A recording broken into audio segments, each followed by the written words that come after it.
now you out of New York, you seeing DJ Tony Touch, DJ Clue, all the dope mixtape. You know, and I want to say they mixtape DJs because they did extended to do other things, but seeing those DJs out of New York, what drove you to say, hey, you know what? I want to start my own mixtapes like Crazy Hood mixtapes and Crazy Hood Productions. Like, what was that passion that drove you to start that?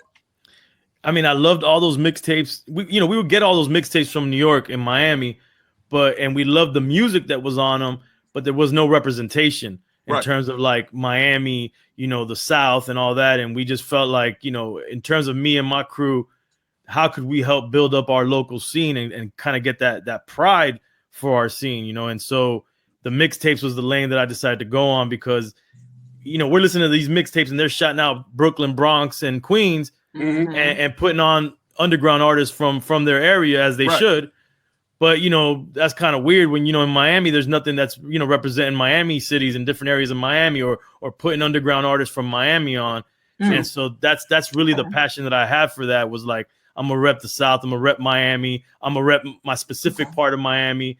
And I wanted to kind of like build on that and kind of like how the boroughs were like battling each other, like Queens was better than the Bronx. In a smaller way, I was like, I'm going to rep my specific area in Miami, which I'm from Kendall.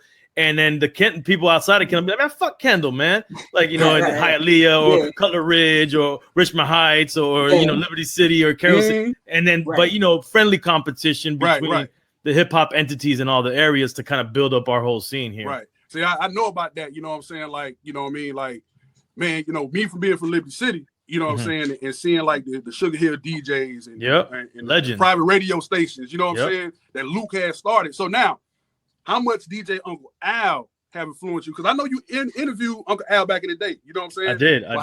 How much he has influenced the Miami music scene at that particular time? Like, what did you see in DJ Uncle Al? You was like, yo, I think this that dude, man, coming out of Miami.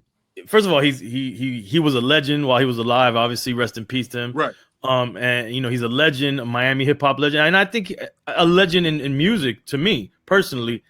And what I think was important for people to understand is like you could be a diehard like hip hop head, even into boom bap out of Miami, but if you're really from Miami and you don't really identify with Miami bass and bass music, then you're not really from Miami, in my opinion. Like when we would go to parties or we would go to clubs, there was a set of bass music, there was a set of reggae dancehall, and then there was the hip hop, set. Right.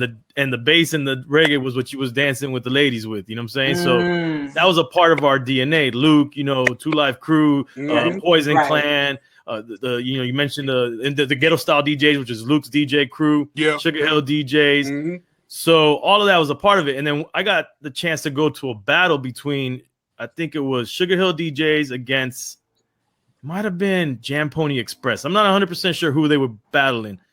And it was a different kind of DJ battle than what we think of when we think of DJ battles with all the cuts. Right. They was battling in, the Miami style, their style, which was, they speed up the records and they kind of rhyme on them. They cut them off and they say stuff.